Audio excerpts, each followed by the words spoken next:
नमस्कार दोस्तों। हम आपको बताने वाले हैं भगवान बुद्ध की 7 प्रेरक कहानी। इसे ध्यान से जरूर सुने। आम और बच्चे गौतम बुद्ध किसी उपवन में विश्राम कर रहे थे। तभी बच्चों का एक झुंड आया और पेड़ पर पत्थर मारकर आम गिराने लगा। एक पत्थर बुद्ध के सर पर लगा और उससे खून बहने लगा। बुद्ध की आंखों में आंसू आ गए। बच्चों ने देखा तो भयभीत हो गए। उन्हें लगा कि अब बुद्ध उन्हें भला बुरा कहेंगे। बच्चों ने उनके चरण पकड़ लिए और उनसे क्षमा याचना करने लगे।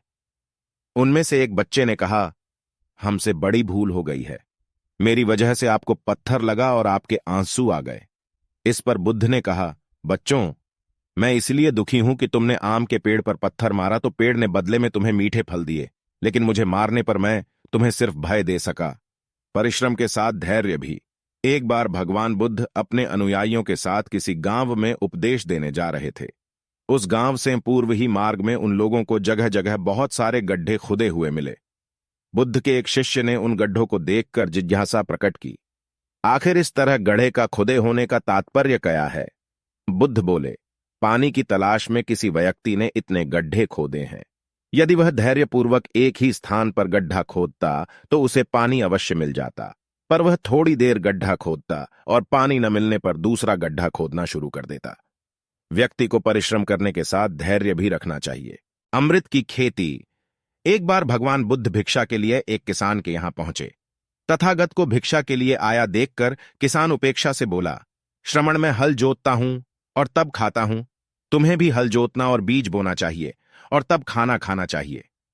बुद्ध ने कहा, महाराज, मैं भी खेती ही करता हूं। इस पर किसान को जिज्ञासा हुई। बोले, गौतम, मैं न तुम्हारा हल देखता हूं, न बैल और न ही खेती के स्थल। तब आप कैसे कहते हैं कि आप भी खेती ही करते हैं? आप कृपया अपनी खेती के संबंध में समझाएं।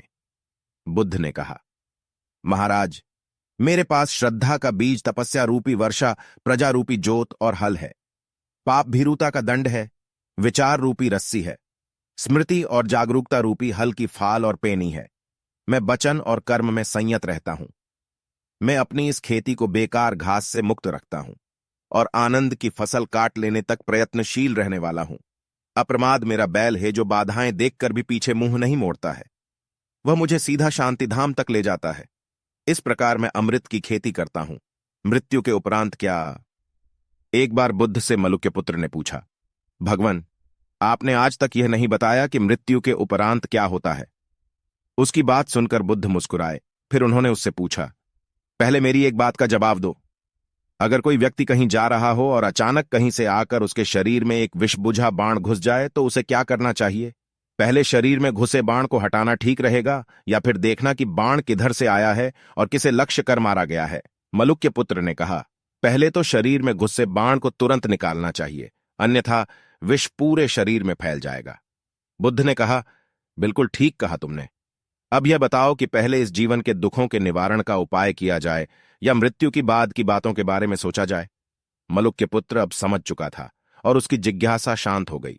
बुद्ध ने कहा, सबका हित करो। एक दिन एक व्यक्ति बुद्ध के पास पहुंचा। वह बहुत अधिक तनाव में था। अनेक प्रश्न उसके दिमाग में घूम घूम कर उसे परेशान कर रहे थे। जैसे, आत्मा क्या है? आदमी मृत्यु के बाद कहां जाता है? सृष्टि का निर्माता कौन है? स्वर्ग नरक की अवधारणा कहां तक सच है और ईश्वर है या नहीं? उसे इन प्रश्नों के उत्तर नहीं मिल रहे थे। जब वह बुद्ध के पास पहुंचा तो उसने देखा कि बुद्ध को कई लोग घेर कर बैठे हैं। बुद्ध उन सभी के प्रश्नों व जिज्ञासाओं का समाधान अत्यंत सहज भाव से कर रहे हैं। काफी देर तक यह क्रम चलता रहा, किंतु बुद्ध धैर्यपूर्वक हर एक को संतुष्ट करते रहे। बेचारा व्यक्ति वहां का हाल देखकर परेशान हो गया। उसने सोचा कि इन्हें दुनियादारी के मामलों में पड़ने से क्या लाभ। अपना भगवद भजन करें और बुनियादी समस्याओं से ग्रस्त इन लोगों को भगाएं। किंतु बुद्ध का व्यवहार देखकर तो ऐसा लग रहा था मानो इन लोगों का दुख उनका अपना दुख है। आखिर उस व्यक्ति ने पूछ ही लिया, महाराज, आपको इन सांसारिक बातों से क्या लेना देना? बुद्ध बोले, मैं ज्ञानी नहीं हूं और इंसान हूं। वैसे भी वह ज्ञान किस काम का जो इतना घमंडी और आत्मकेंद्रित हो कि अपने अतिरिक्त दूसरे की चिंता ही न कर सके। ऐसा ज्ञान तो अज्ञान से भी बुरा है। बुद्ध की बातें सुनकर व्यक्ति की उलझन दूर हो गई। उस दिन से उसकी सोच व आचरण दोनों बदल गए। कथा का सार यह है कि ज्ञान तभी सार्थक होता है जब वह लोक कल्याण में संलग्न हो। बुद्ध ने युवक को सत्संग का महत्व समझाया। महात्मा बुद्ध एक गांव में ठहरे हुए थे। वे प्रतिदिन शाम को वहां पर सत्संग करते थे। भक्तों की भीड़ होती थी क्योंकि उनके प्रवचनों से जीवन को सही दिशा बोध प्राप्त होता था। बुद्ध की वाणी में गजब का जादू था। उनके शब्द श्रोता के दिल में उतर जाते थे। एक युवक प्रतिदिन बुद्ध का प्रवचन सुनता था। एक दिन जब प्रवचन समाप्त हो गए तो वह बुद्ध के पास गया और बोला, महाराज, मैं काफी दिनों से आपके प्रवचन सुन रहा हूं, किंतु यहां से जाने के बाद मैं अपने गृहस्थ जीवन में वैसा सदाचरण नहीं कर पाता जैसा यहां से सुनकर जाता हूं। इससे सत्संग के महत्व पर शंका भी होने लगती है। बताइए, मैं क्या करूं? बुद्ध ने युवक को बांस की एक टोकरी देते हुए उसमें पानी भरकर लाने के लिए कहा। युवक टोकरी में जल भरने में असफल रहा। बुद्ध ने यह कार्य निरंतर जारी रखने के लिए कहा। युवक प्रतिदिन टोकरी में जल भरने का प्रयास करता, किंतु सफल नहीं हो पाता।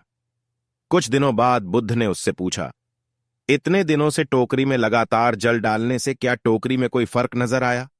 युवक बोला, एक फर्क जरूर नजर आया है। पहले टोकरी के साथ मिट्टी जमा होती थी, अब वह साफ दिखाई देती है। कोई गंदगी नहीं दिखाई देती है और इसके छेद पहले जितने बड़े नहीं रह गए, वे बहुत छोटे हो गए हैं। तब बुद्ध ने उसे समझाया, यदि इसी तरह उसे पानी में निरंतर डालते रहोगे तो कुछ ही दिनों में ये छेद फूल कर बंद हो जाएंगे और टोकरी में पानी भर पाओगे।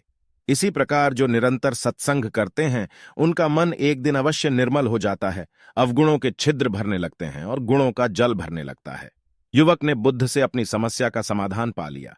निरंतर सत्संग से दुर्जन भी सज्जन हो जाते हैं, क्योंकि महापुरुषों की पवित्र वाणी उनके मानसिक विकारों को दूर कर उनमें सद्विचारों का आलोक प्रसारित कर देती है। बुद्ध की शिक्षा से मेहनत सफल हुई। एक आदमी को बुद्ध ने सुझाव दिया कि दूर से पानी लाते हो, क्यों नहीं अपने घर के पास एक कुआं खोद लेते? हमेशा के लिए पानी की समस्या से छुटकारा मिल जाएगा। सलाह मानकर उस आदमी ने कुआं खोदना शुरू किया, लेकिन 7-8 फीट खोदने के बाद उसे पानी तो क्या, गीली मिट्टी का भी चिन्ह नहीं मिला।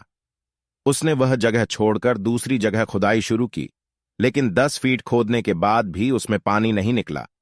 उसने फिर तीसरी जगह कुआं खोदना शुरू किया, लेकिन यहां भी उसे निराशा ही हाथ लगी। इस क्रम में उसने 8-10 फीट के 10 कुएं खोद डाले, लेकिन पानी कहीं नहीं मिला। वह निराश होकर बुद्ध के पास गया। उसने बुद्ध को बताया कि मैंने 10 कुएं खोद डाले, मगर पानी एक में भी नहीं निकला। बुद्ध को आश्चर्य हुआ। वे स्वयं चलकर उस स्थान पर आए जहां उसने 10 गड्ढे खोदे हुए थे।